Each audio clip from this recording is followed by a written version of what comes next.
अस्सलाम वालेकुम। आज जो हम लेक्चर पढ़ेंगे, जो आज हमारा टॉपिक है वो हमारा है फेज़ का, जो चैप्टर नंबर 7 ऑलरेडी हम पढ़े थे। टॉपिक नंबर 7.9 है और टॉपिक का नाम है फेज़। इसमें पेज नंबर 183 है।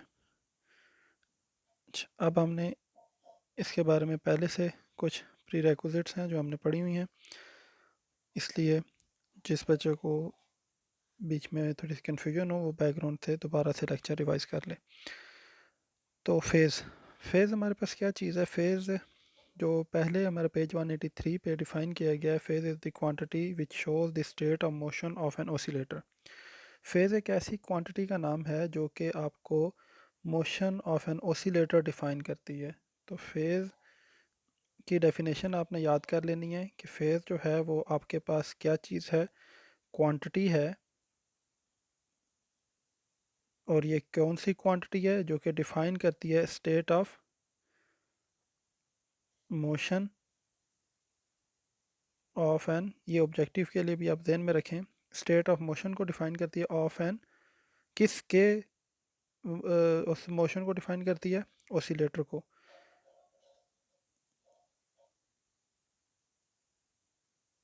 अब ओसिलेटर कौन सी मोशन में हो तो ये डिफाइन करती है, ये भी आगे बताया गया कि ये ओसिलेटर जो होता है वो आपके पास to and fro motion follow कर रहा होता है।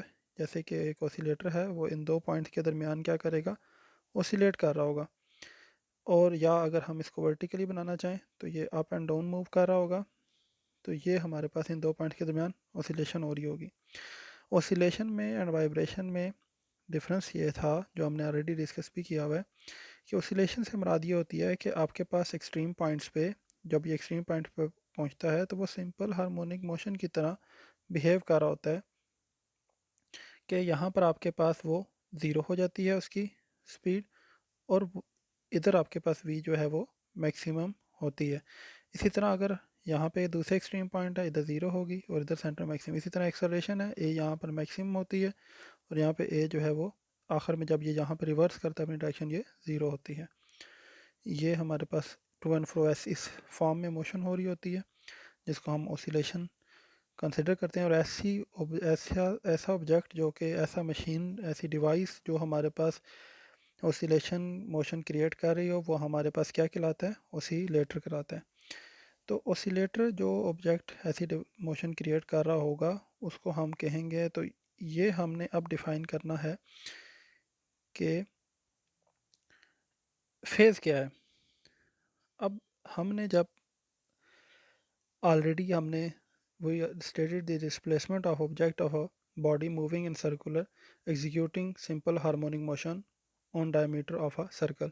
हम ऑलरेडी ये पढ़ चुके हैं कि एक सिंपल हार्मोनिक मोशन जो एग्जीक्यूट कर रहा होता है सर्कल, या यूं कह लें कि एक बॉडी जो सिंपल हार्मोनिक मोशन एग्जीक्यूट कर रही होती है, अगर हम उसको सर्कुलर मोशन से रिलेट करें तो वो बिल्कुल ऐसे महसूस होता है जैसे वो ऑब्जेक्ट सर्कल में रोटेट कर रहा है। या मैं अभी आपको ड्रा करके बताता हूँ कि अगर अगर हम एक सर्कुलर मोशन को अगर हम एक सर्कुलर मोशन को ड्रा करें और वो सर्कल जो है उसके एक ऑब्जेक्ट है, यहाँ पे मेरे पास ये ऑब्जेक्ट है।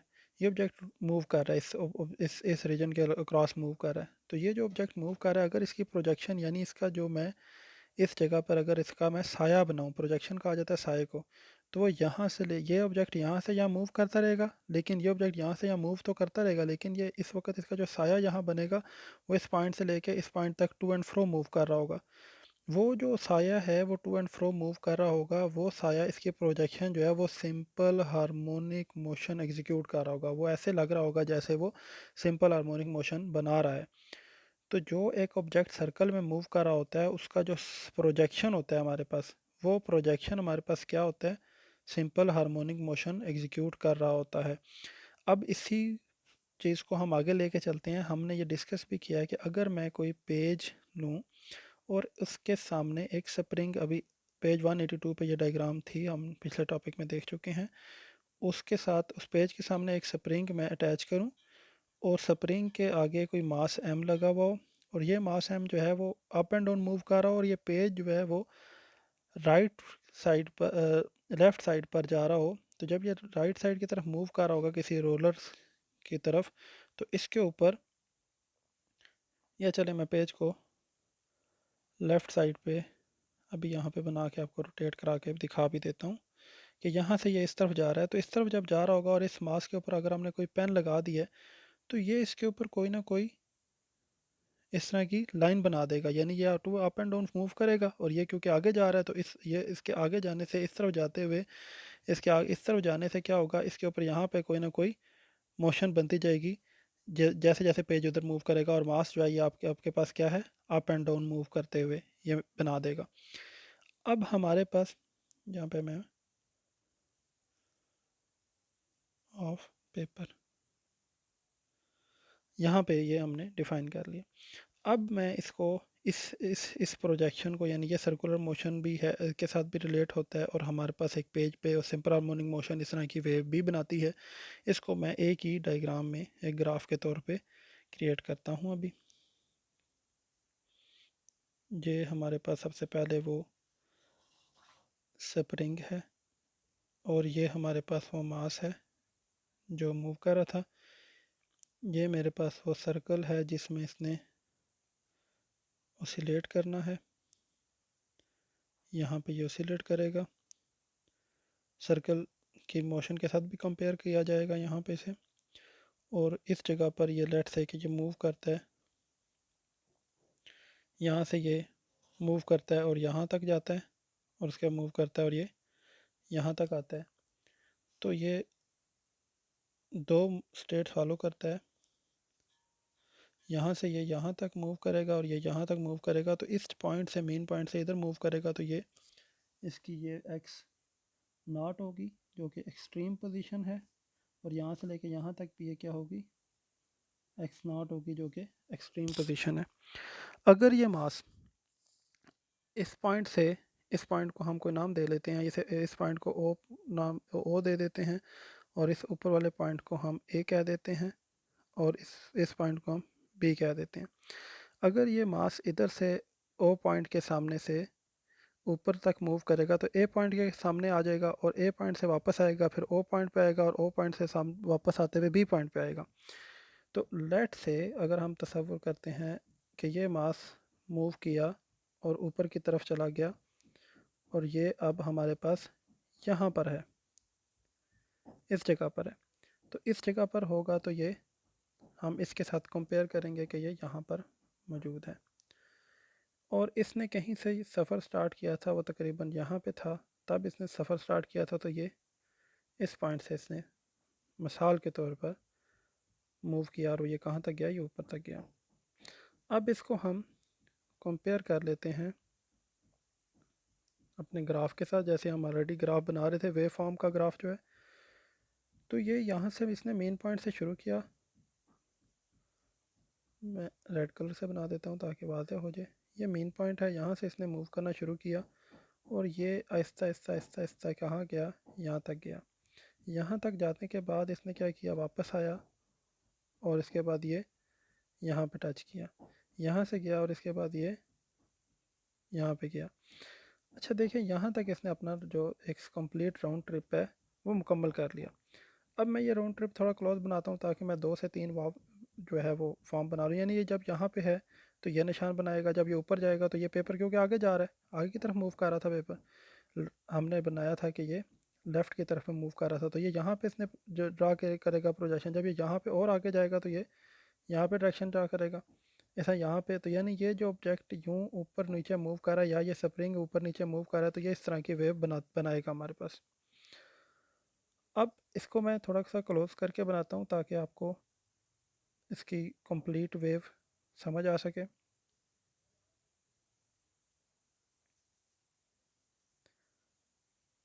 ये इस तरह से बनेगी, यहाँ से यूँ,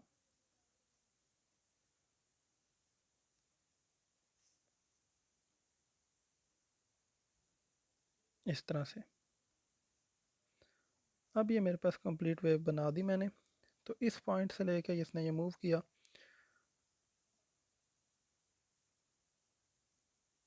अब मैं इधर आ जाता हूँ, ये इसकी सेंटर पॉइंट है।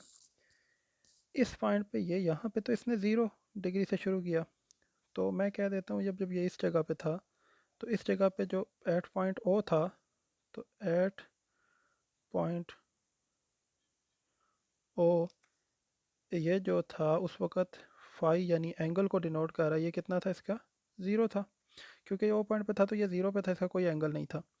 जब ये ऊपर गया और पॉइंट यहाँ से पी पे आया, इसको मैं पी नॉट कह देता हूँ, तो जब पॉइंट पी पे पहुँचा, पी वाले पॉइंट पे डिस्कस कर लेते हैं। At point P, P point पे फाई किसके बराबर था, पी पॉइंट पे फाई जो है वो कोई ना कोई एंगल था जिसके बराबर होगा, या पहले एट पॉइंट पी नॉट लिख देता हूँ।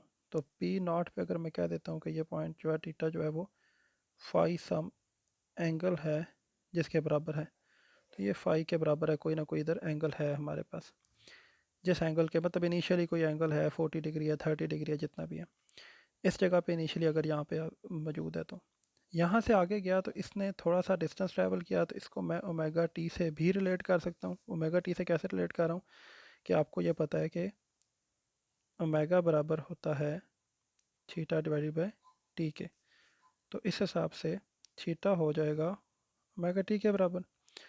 तो एट पॉइंट पी जो है, at point P, at point P ये क्या हो जाएगा, पी पॉइंट पर ये हमारे पास ओमेगा टी के बराबर हो जाएगा। अब एट पॉइंट पी जो है ये ओमेगा टी के बराबर हो जाएगा, और इसके बाद एट पॉइंट ए पे जब ये मैक्सिमम पॉइंट पे पहुंच जाता है, इधर इसके इस जगह पे, तो पॉइंट ए पे आपके पास इसकी क्या वैल्यू होगी, पॉइंट ए पे ये बिल्कुल सीधा हो जाएगा, यहाँ पे हो जाएगा, तो ये 90 डिग्री हो जाएगा। तो at point A is equal to 90 degree, at point A ये 90 डिग्री हो चुका है। अब देखें, ये हमें बताता है कि ये जो हमारे पास फाई यहाँ से हम रिप्रेजेंट कर रहे हैं, ये हम असल में है फेस को ही रिप्रेजेंट कर रहे हैं, और ये जो फाई है ये हमारे पास डायरेक्शन एंड पोजीशन बता रहा है इस ऑब्जेक्ट की जो पी पॉइंट पे मूव कर रहा है। यानी हमने ये जो डेफिनेशन पढ़ी थी, phase is the quantity which show the state of motion of an oscillator, वो इस तरह से ठीक हो जाती है कि एक तो हमें ये पोजीशन बता रहा है कि उसकी पोजीशन क्या है, फ्रॉम कहाँ से बता रहा है, मीन, मीन से पोजीशन बता रहा है। नंबर 2 हमें वो क्या चीज़ बता रहा है, डायरेक्शन बता रहा है कि उसकी डायरेक्शन क्या है। अच्छा, इसको दोबारा देख लें कि आपके पास ये किस तरह से पोजीशन एंड डायरेक्शन बता रहा है। मिसाल के तौर पे मैं यहाँ से इसे इरेज करके दोबारा से इधर डायरेक्शन के हिसाब से आपको एक्सप्लेन कर देता हूँ।